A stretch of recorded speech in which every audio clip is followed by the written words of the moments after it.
Welcome back, parents. Becoming a new parent is often portrayed as one of the most fulfilling and wonderful times of our lives, and yet up to 1 in 7 women experience postpartum depression. And this statistic doesn't even include the women who suffer with postpartum after a miscarriage or a stillbirth either. Over 600,000 American women are diagnosed every year. So that's why in this episode, Niki Langley and I are going to talk about the reality of what the body and mind go through during pregnancy and childbirth, the difference between baby blues and depression, and then what to do if you or your wife or partner are experiencing depressive symptoms. So we just want to get the message out there that all parents, regardless of whether this is your first baby or your eighth, you deserve the support and postpartum care that's available to you. So welcome back to the show, Niki. Thank you. Yeah, it's great to have you back. Niki is married to Jimmy, her husband, and they have 5 sons that span the age of 8 to 15. That's right, 8 to 15. Almost 9 to 16. Woo! It's two birthdays in the summer. Oh, yeah. Yeah. Okay, well, if you haven't listened to previous episodes with Niki and I highly recommend you go back and check out Whiskey and Wisdom, How to Date Your Spouse, where she talks about prioritizing date night with her spouse, even with 5 boys under tow. And then messiness, minivans, and motherhood are that's another episode. So episodes 39 and 42 feature Miss Niki Langley. Woohoo! Yeah. So today's topic may be a little bit more somber, right? But it's just something that we have to talk about. Gotta talk about it. Yeah. We have whiskey again. We do. We do. We kind of need it. Mm-hmm. It's kind of important. It is. Could we just talk about pregnancy or post-pregnancy or how hard that is on everybody? So when we think about how hard it is to be pregnant. Some people have pretty easy pregnancies, but I never did. I was like the person that if you were gonna get a weird disease or something, it was me. Like, you got all the viruses. I got all the weird things. Or I had like pregnancy-induced carpal tunnel syndrome. What? Yeah. That's a thing? Yes. So like, I remember waking up one night and my hand was like the size of a Mickey Mouse, like glove.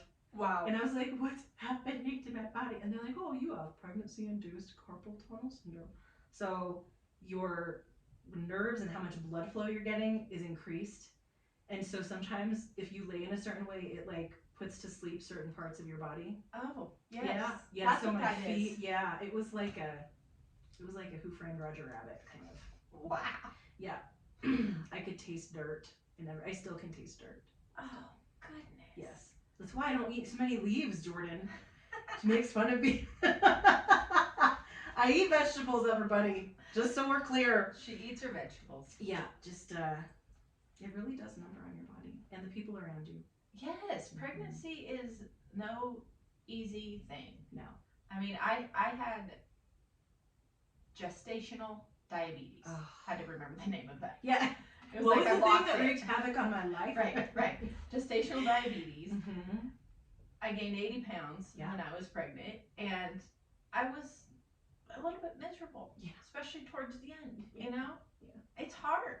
Yeah. It's hard. I mean, when you're pregnant, you don't have a monthly cycle anymore. Your body changes in that way. Your body's working overtime to support another human. Yes. I always would walk up to women and they're like, oh my gosh, this is so hard. I'm like, you are cooking a human in there. Yes. This is a big deal. Yeah, it's basting in your vitamins. Yes. And your mental health. Yes. It's churning and taking away your ability to function. Exactly. And it's worth it. It is. But man, is it hard. It's hard. I mean, everything about your body changes. Your skin stretches. Yes. I used to put that stretch mark oil you were cream smart. thing on. Yeah, I didn't do that. Well, I didn't want to itch. No, you were Your smart. stomach itches so bad because it's stretching. Yes. But morning sickness, weird food cravings. Yes. I just feel like the exhaustion. For me, I was exhausted and I had such nausea that it lasted until the 3rd trimester, 4 times out of 5 of my kids. And there was one point where I lost so much weight that it was like dangerous. And that's not my typical MO. I'm not a person who's like, oh my gosh, I can't keep weight on myself. You know, it wasn't like that. It was, I was that sick. And everything made me sick. And I think too, when you're pregnant and you still have to work, or if you don't have that village we've talked about, or if you're pregnant and you have other kids underfoot, it is a lot to deal with because, you know, I remember talking to, it was like a lactation consultant when I got out of the hospital for my 5th kid. Yeah. And I was telling her, I think my nipple's falling off because my 5th baby was like a barracuda and I almost fainted. Oh. And she goes, lots of mothers stick it out because it is worth it. Oh. So this is your lily pad time. And you just need to tell everybody else that they can figure it out. And I remember laughing maniacally. I had it. This is my snap moment. And I was like, lily pad time? Are you going to come and watch my children for me today, Pam? Like, what? And I know she meant well. You know, it's good. Breastfeeding is good. This isn't an anti-plug or a plug for breastfeeding. Right. But that you're at your wit's end. You're not sleeping. You're up. And you're taking care of this baby, and your body is literally falling apart. Yes. And so to have somebody tell you, you know what, suck it up. Or this is your lily pad.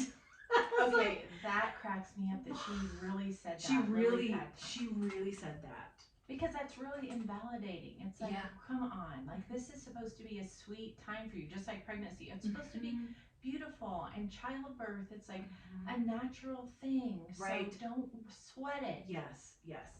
And you and I have talked about that, the natural word, right? Where things that are natural, there's so much pressure in motherhood, like being pregnant is natural.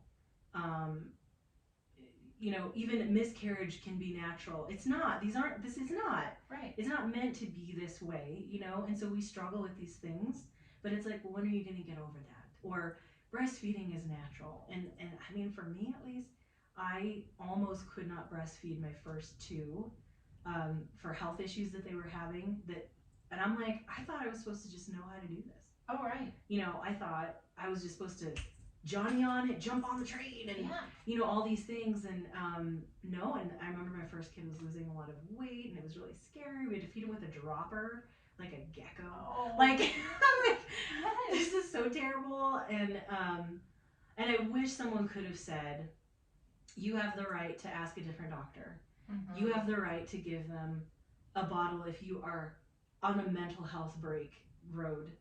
You have the right to come back to this, and it's gonna be okay. And as long as they survive, it's okay. Right. There's no trophy for any of these things. You are so right. Yeah. You don't get the big. No, I never got it. I haven't gotten my trophy yet. I haven't either. So. That could be the doorbell. Amazon could be delivering my trophy. It could be right now. 16 years later. Okay. Well, you let me know when you get yours. Holding out hope. That's right. We'll be in a club together. That's right. And you know, it is common, like we've talked about. It's so hard on your body to carry a human. Yeah. Deliver a human, and then your body naturally dumps all these hormones upon delivery. Mm-hmm.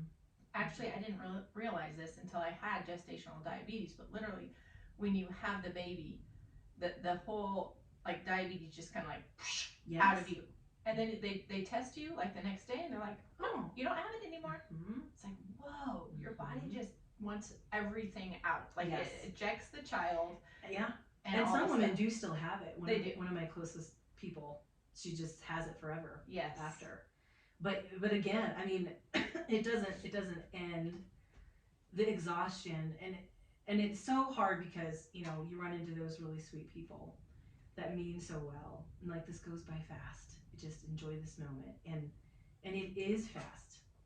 And you should enjoy moments, but it's also okay and valid to be like, I'm not doing so well.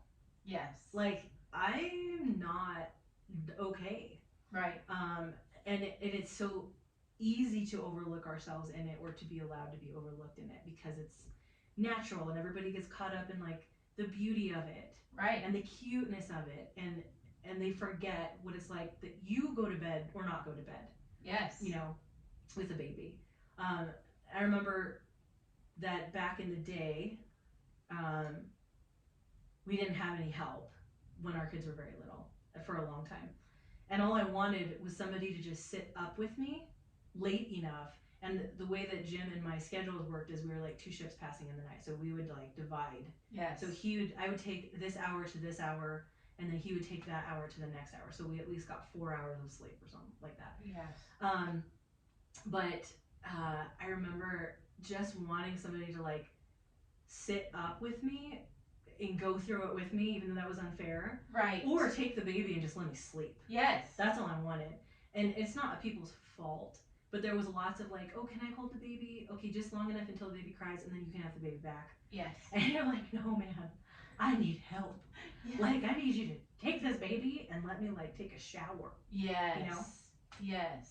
Well, that's why I wanted to interview you. I didn't go through postpartum depression Sure. with my 3 kids, but I experienced some of the baby blues, which was just like, oh no, like all those hormones, man. Yes, I thought I was gonna have all this energy like right away because I'm looking at this baby, and so the cuteness from the baby would transfer energy to me, and it would just be heavenly. And I was like, wow, I'm so dog tired. Like, and then I remember waking in the middle of the night being like, are these my thoughts? This is strange. Like, I felt kind of like I was floating away from my body, and I was observing myself. Like disassociating. Yes, in the mothering role. Then I'd be like, okay, all right, I'm back. But it lasted about 10 days, 2 weeks, and then I just kind of felt this upswing in things. And so talking to some friends, and it's like, yeah, that's normal baby blues. Right. Okay, so keep an eye on it, and if it worsens or lasts for an incredible amount of time, like 3 or 4 weeks, which is a long time. That's a long time. Yeah. Then you need to get some help. So I definitely wanted to know kind of firsthand from you, like, how did you know that you were moving from kind of a tired baby blues, like my body just released everything, to like I'm in trouble? Right. And the problem is I didn't. Oh. So to give a little background, I was working at the time as a case manager and doing a lot of rehabilitation, people that were trying to get into society even with their mental illness. So one of the groups that I had to help with were moms that had like psychotic postpartum depression. So that's different. We've talked about there's baby blues, which has an end. There's postpartum depression, which they all, God willing, have an end, but that takes a little bit more. And then the psychosis is just like a whole other step. Yes. And a whole other list of needs and ways that you need to be taken care of. So there were mostly people that could not be around their babies. So they were working to get rehabilitated to be around these babies again. So when you're around that, you don't have a realistic view of how you're doing. Yes. So this was after my 3rd kid, and I had worked. So we were in a rough place. Yes. So it was like Jim was in grad school, and then he had a job. So he would get home at like 1 in the morning because he did residential treatment for adults. Oh, wow. So he'd come home from that, sleep a few hours, get up and do it again, and I would drop kids off at a daycare, in-home place. So I was exhausted. I remember with that baby in particular, I cried in the hospital after I had him. Yeah. Because I knew I'd have to go back to work in like a week. Oh. So I had used all, because my kids are 2007, 2008, 2009. So they were like boom, boom, boom. So all my maternity leave was gone, and I had a week to be with him. Oh. And I was just sobbing in the hospital, thinking this can't be how we planned this, Right. And we wanted kids really badly. It wasn't because we didn't want kids. We weren't grateful for kids. It had nothing to do with that. It was just like life is hard. Yes. And my husband had right before this baby, he had like snapped his knee in half. Oh, great. Yeah. So he was in crutches like the day that I got wheeled out of there. He was pushing me with like a crutch and hopping. Oh no. Yeah, it was pretty great. So all of that said, I never was okay. Like I had the baby and I was sad for all these other circumstances, but I just figured this is par for the course. Right. This is a hard job. It was an awful job, not working with these women, but my job was tough. Yes. And then I had these feelings of like, I'm not excited to be a parent right now. I just don't want to deal with kids at all. I don't want any kids. Like, I can't take care of anybody. Yeah. And a little at a time, you know, I was in depression and didn't know that. And I couldn't, and I kept thinking, well, I am having some of these thoughts, you know, that I wish I didn't have kids, and, you know, I never wanted to hurt my kids or anything like that, but I can't be as bad as these women are. So it can't be postpartum. So you're sort of comparing your situation to theirs, Yeah. thinking, oh, I must be faring pretty fine. well. Yeah, I must be okay because I know the difference between this versus this. Sure. But I wasn't okay, you know, and that transformed into not being able to do my job effectively. I ended up, that job didn't work out. I ended up leaving that job. And it was awful. I mean, we didn't have money for me to not be at a job. Right. You know, but I remember getting depressed at the point of like looking at dishes in the kitchen and knowing that I just had to like wash a dish to have my lunch and I couldn't do it. Oh. I was like, that's too much. That's just too much. It's just one step too much. I can't. I just can't. And I think something that is just so heartbreaking to me when I think about that is I remember having the feeling that just being keenly aware that I wasn't taking care of people and that they knew it. That was awful. Like, I knew I couldn't take care of Jimmy. I knew, and I mean, it wasn't like CPS. My kids needed to be taken away. They were being fed, all these things, but I was isolating. Yes. And I was depressed and I was crying all the time and everything made me cry and things weren't joyful, you know, like all those symptoms you go down, like the things that used to make me joyful don't make me joyful anymore. And I felt crazy. I mean, I hesitate to use that word because I know that can trigger people. It's not what I mean, but I felt like a crazy person inside. Right. Like trying to enjoy camping and being like, I just feel dark. Oh. It was like such a darkness. You know, there was so much darkness. I was very mad at God, very upset. Like, Yes. Where are you in this? Right. I mean, where I've done all these things. I've been open to life. We've had this family. Where are you in this? Yeah. You know? And so my husband finally had said to me, he said, we have to talk. He's like, I love you so much, but we're suffering and you need some help. And I was so upset. I was so mad, but I knew he was so right, you know? Sure. And he was like, you have depression. I was like, no, I don't. Then I was like, yeah, I do. Quick rewind. I take Wait, you're right. And I mean, and it was a really hard conversation, and it was hard because I had to hear his suffering in it as the spouse. That, and this had gone on for like a couple of years. This was like long. Oh. So, he was like, we need to do whatever, and we didn't have any money. I mean, it was like so stressful. And he said, we will do what we have to do, but you need to find somebody, and I can do what I can to help you find somebody. And for me, I just now look back and I wish that I could speak into any mom that is struggling with these things and say, man, there's nothing wrong with getting help. Yes. How, I'm not angry at past Niki, but I'm like, man, that was stupid. I should have got help years ago. Yeah.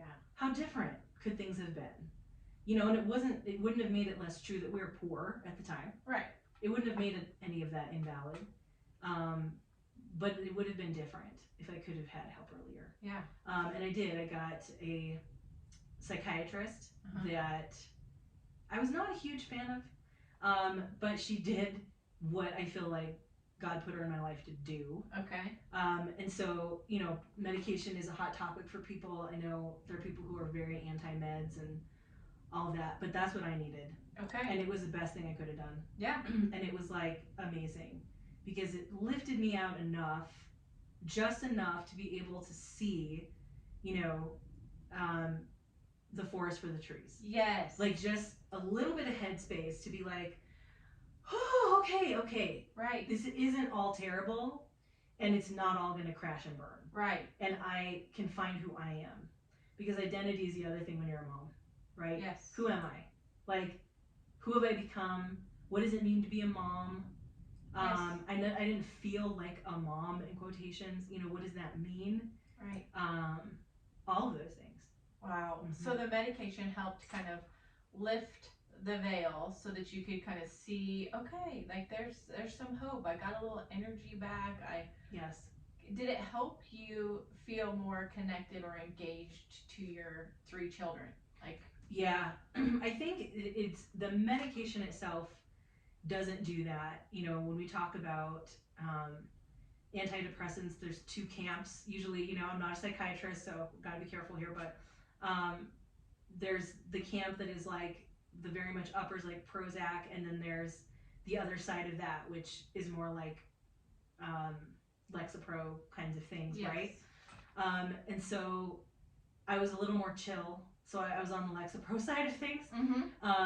And it kind of depends on what your body takes in, you know, and to what degree you're at with things. But I did not want to feel like a zombie. I did not want to feel numb. I wanted to feel. That was like what I wanted. And it is tricky because antidepressants make you kind of not feel. Sure. But that's how much stress that I had. But you were feeling so bad. Yes. That it lifted you. Yes. Even numb would have been better than exactly bad. Yes. And it's, you know, it's to retrain your neural pathways. That's what it's doing. It's like your brain has been walking in this path that is negative for so long, and then the medication helps your brain to make a new path that is good. And so you don't, you know, that was my thing, was I don't want to be on these meds for the rest of my life. And sometimes you do have to, sometimes you don't. And I didn't need to. And actually I got pregnant again not long after that. So I went off of them. And I was doing much better because then I had help. So I also had a spiritual director. Yes. And that was a gift because she actually used to be a therapist. Nice. So that was a huge gift from God. But I mean, I'm all about recommending, it's all the things. It's not just medication. It's support and people who understand. And, you know, the spiritual director, just to give a definition, is a person who helps you in your spiritual life that might be, you know, at least one step ahead of you, that can help you with your prayer life and things like this. Yes. And for me, I didn't have one at the time, and I was like, man, I'm a mess. It's just to have somebody to say to you, like, I'm meeting you where you're at because this is what Jesus does. Yeah. You know? And so that's kind of what it was about, is finding people and recognize, getting away from being so angry at God, because I was seeing the people he's putting in my life to get me outside of myself. Yes. Because that's the other thing with depression and postpartum depression, is you're so in yourself, you can't see anything else. Right. And so one of the best things you can do is listen to other people's stuff, because it helps you get out of that. Yes, that makes perfect sense. I mean, I'm sure at the time, though, it's just... Oh, it was awful. Yeah. I didn't want, I mean, I remember learning in college about the sad but true stage of depression, and I remember when I was in it, I was like, like, that's where I'm at. You know, like, you say things, you see things for how they really are. But the downside is your depression doesn't let you see any other angle than where it's at. And so you say some true things. Like, people that are depressed are going to say real stuff. Yeah. But they don't have the ability to sugarcoat it. That's or right. Make it fake or anything. No. And, you know, it doesn't mean that this is how the story ends for everybody. But the hopeful thing I will say is, like, I remember reading this really funny, there was like a book that somebody from college had given me from Barnes and Noble or something. It was so stupid. It was like those books they try to sell you on your way out of Barnes and Noble. Yes. That don't really mean anything. Right. But there was a page about a woman saying, when I came out of postpartum depression, I found my sense of humor. And I remember reading that and being like, I want that. Yes. I want that so bad. And honestly, that happened. And I mean, I've always had a good sense of humor, yes. but that was like, I embrace it because I need this. Yes. This is a way to bring light into darkness because everything has been dark for so long. Yes. And it was so good. Wow. Yeah. And you had such great support. I mean, a spiritual advisor, Jimmy was willing to say, and I noticed you use the words like, we are suffering, not like, you're being a real jerk. Yeah. And something's wrong You're with ruining you. my life. I don't know what's up. Because another thing that partners can go through, you know, when you're isolating and you're depressed, is they can take it personally. They can just personalize it and be like, what did I do? Or, you know, this must be your thing. Right. I've had numbers of clients that I've helped with postpartum depression, and I'd invite the spouse in, and they would just be like, she's got to get it figured out. Oh my gosh, yeah, I've heard that. You know, and it's like, oh no, this isn't a she has to get it figured out. She cannot figure this out on her own. She is inside this bubble and needs rescuing. Yes. You know? Yeah. And I mean, what I'll say is like, he did take it personally. He did. I mean, it was, you can't help but take that personally because you're being rejected and denied good things. You know, all of that comes with, and I remember trying to explain to him, like, listen, man, my energy, joy, libido, and hope are all being sucked out of my body by a 5-pound being. Human. Literally. Right. Being sucked out of me. Yes. And and it's one thing to intellectually understand that, but there is that part of it that it wasn't his fault, like he couldn't grasp that. But that's not to take away credit from him saying, look, we're a unit and we're suffering. Yes. So yes, but he did, I mean, he did like that. And we had to do a lot of healing for many years after that of certain ways that I had rejected him that I did not know. Oh, I bet. During that time. Because I didn't know what was going on. Right. I could barely brush my teeth sometimes, you know? So it's like, I've gotten the kids ready, I've done the things for the kids, and I'm not okay, you know? So there was all of that.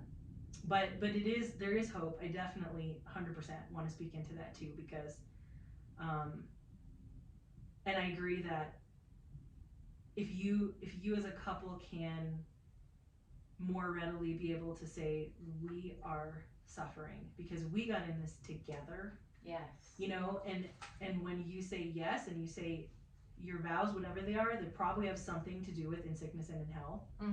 That means we don't know, is this person going to get in an accident and be paralyzed? I'm saying yes to this. Right. Is this person going to have postpartum depression? I'm saying yes to this. You know, it doesn't mean you're perfect in it, but how can I support this person? And how can they get support? Yes.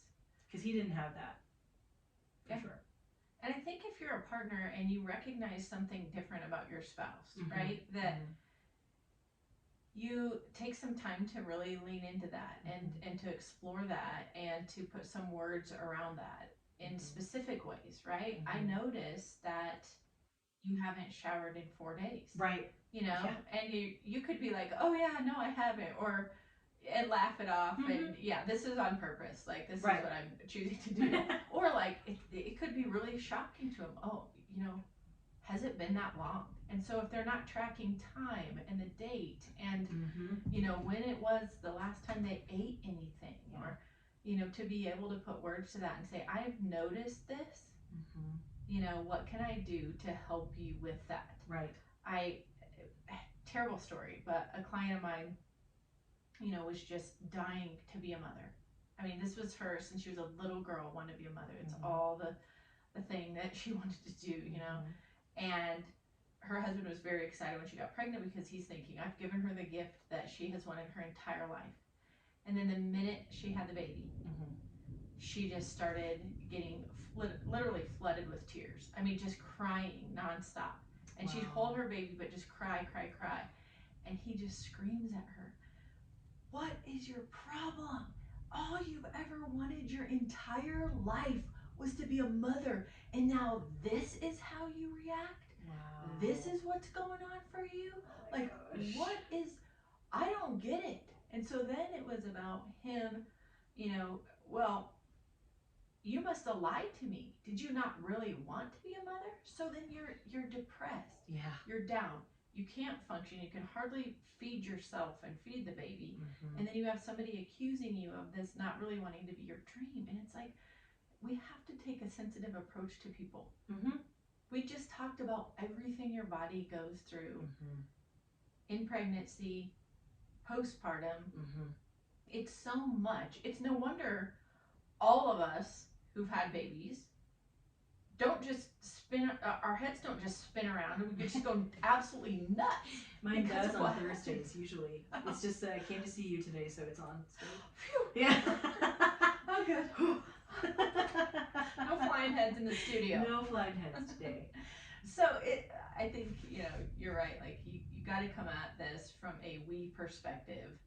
And if your partner or your friend, whoever's living with you, is not being supported, you have to speak up for yourself if you're able to, right? Yeah.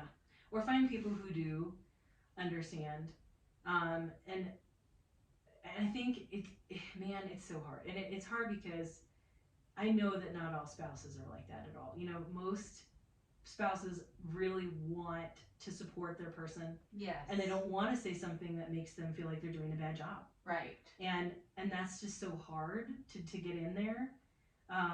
But the only thing I can say to that is if you love them enough, you need to find a way to say it. Mm-hmm. Because it does affect everybody, you know. But it's hard when and maybe you have to try a couple times. That's the other thing.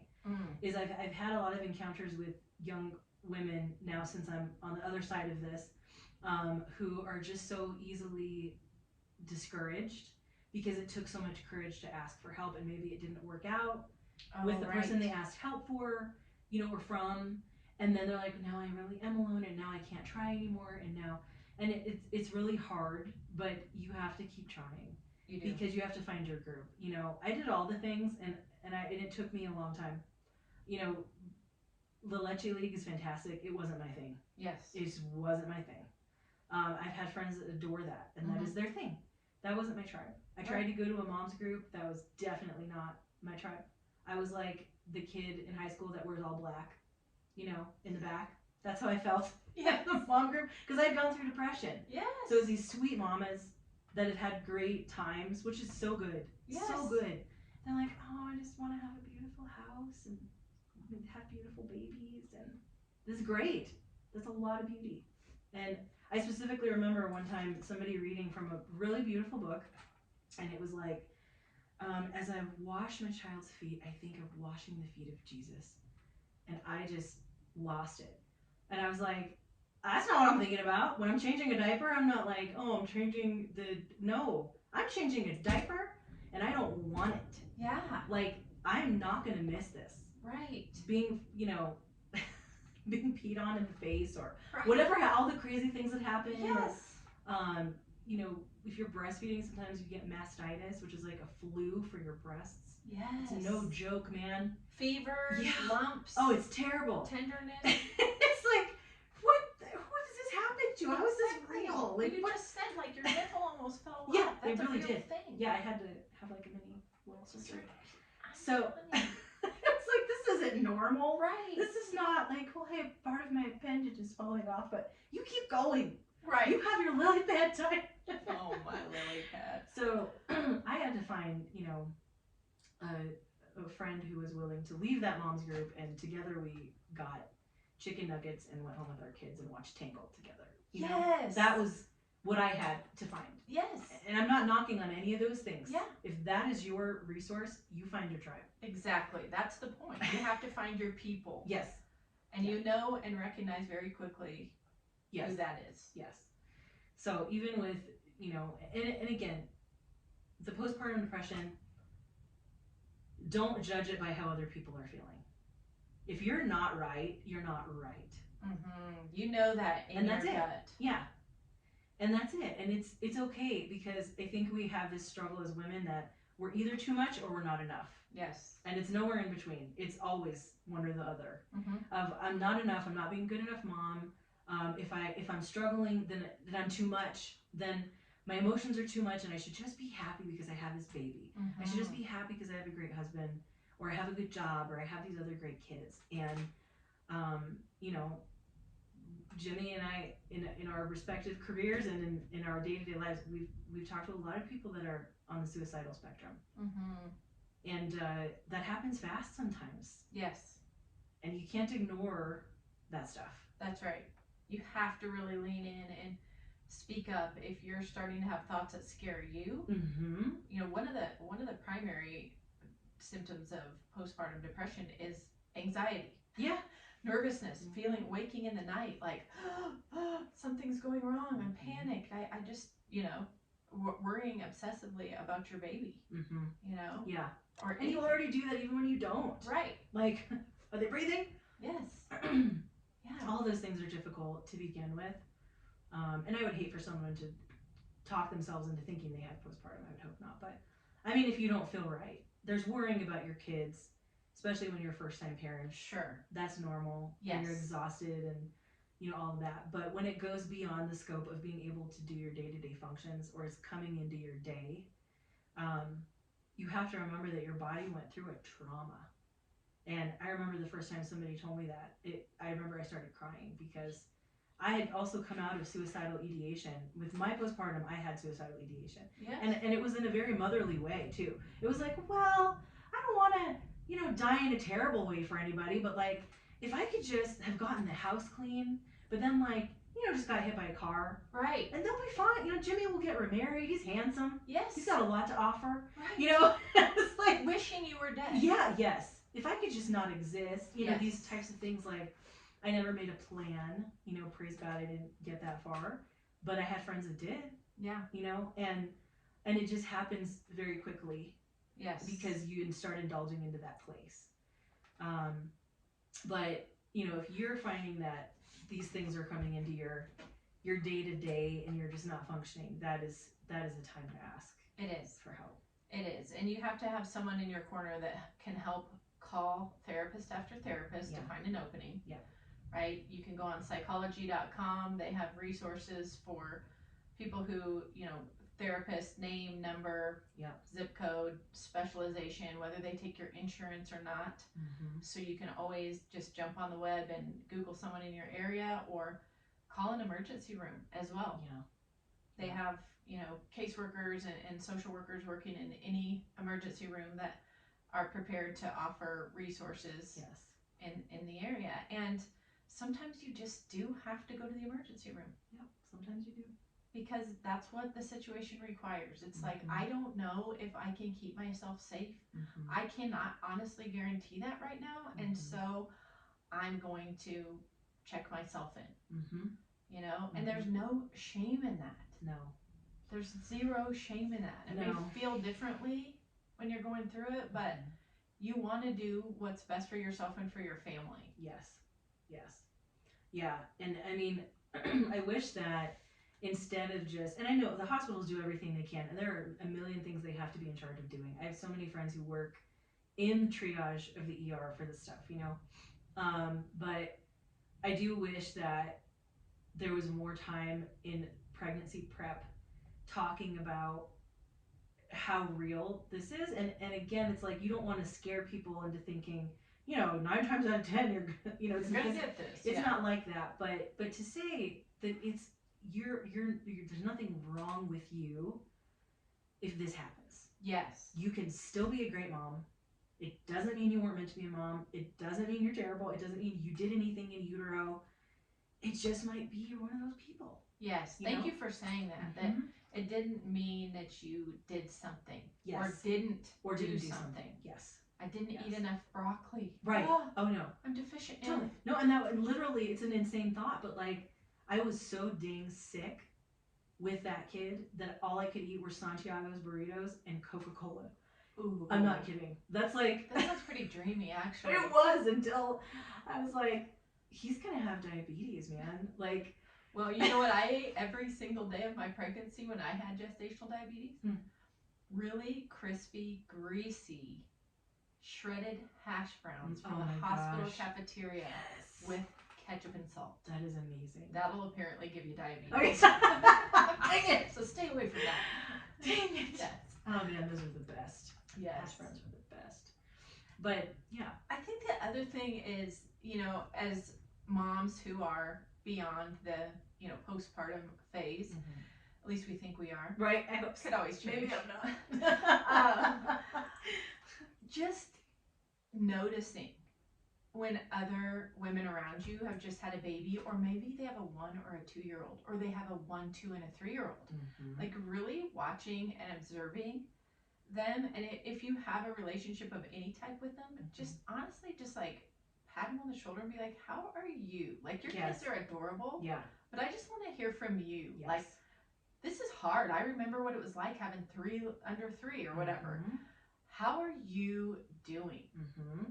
Oh, I'm fine. No. Do you get much sleep? When's the last time you had a healthy meal? Can I take them for 2 hours? If you know the person well, Yes. you know? Yes. Is there anything that you need? No, I mean, I really wish that there, and maybe there isn't, I don't know about it. I wish there was a ministry for women that are sort of on the other side of it that could mentor women that are in this beginning space. Yes. Regardless of age, because, you can have kids later in life and struggle with all of that. But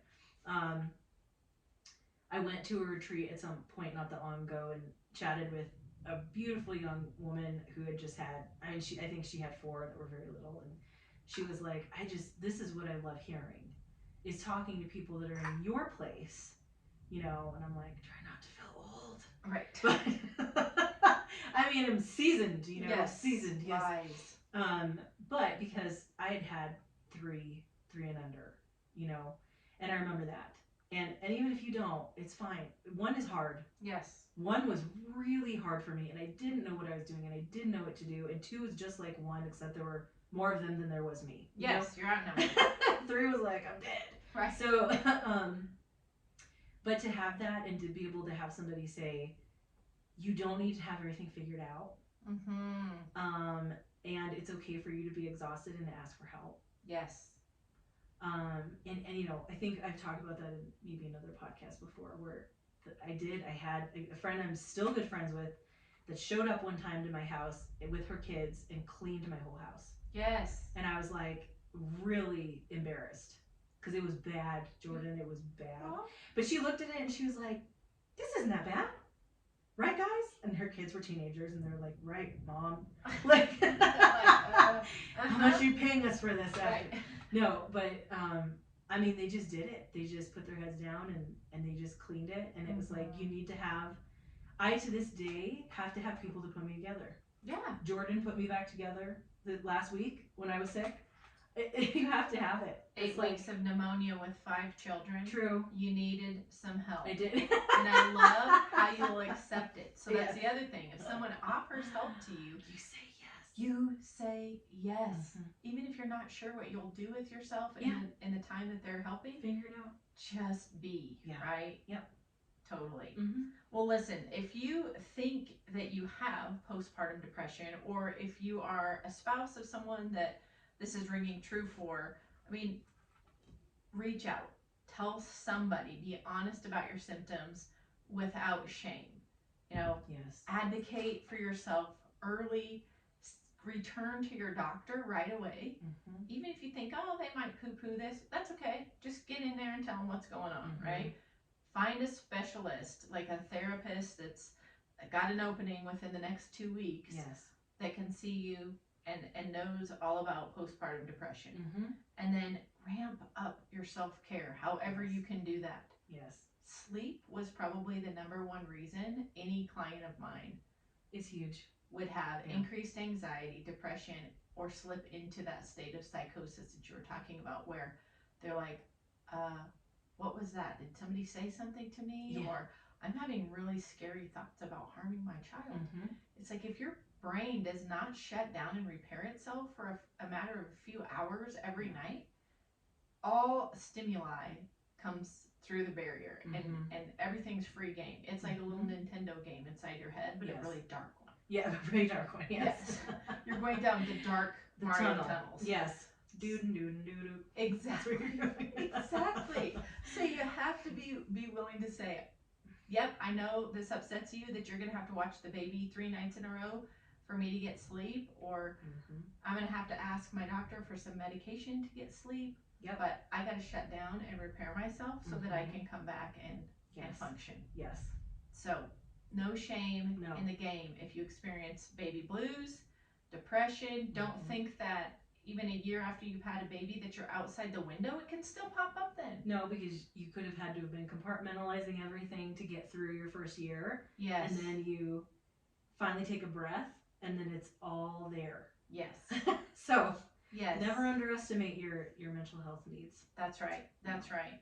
Well, guys, thanks for joining us. And Niki, thanks for sharing your story too. You bet. It always helps to hear from someone who's been there and come through on the other side as well.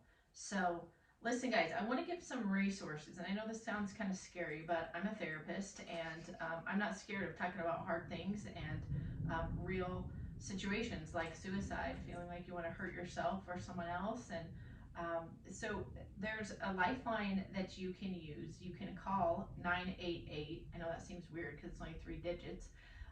And you can also text that number. So there's also a chat box, 988lifeline.org, that you can access to have like immediate mental health crisis intervention. So warm lines are also excellent places for non-crisis support. So if you Google, depression helpline, you will get a lot of numbers.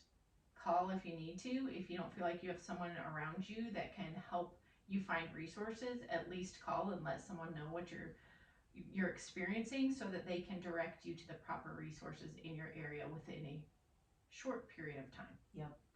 Because you matter. That's right. Absolutely. Well, we believe, like we said, that pregnancy and childbirth and all of the after effects are definitely worth They're worth it. the outcome. They are. But also you need a community. So join our community. We have a private Facebook group. It's called the Thrive Community by Families of Character. All you have to do is search that up or hit the notes in our episode show notes today, and there's a link there. And then check us out, Families of Character, on Facebook, Instagram, and YouTube. You can now watch. We're on the tube. We're on the tube. You can see us live in action. Hey! And then visit our shop. We have lots of helpful tools that will help your kids with simple things that we want them to develop healthy habits around, like a morning and an evening routine, picking up after themselves, being organized, and being able to pitch in and help out around the house. If you have an older child when you've just had a baby, they make really good helpers. They do.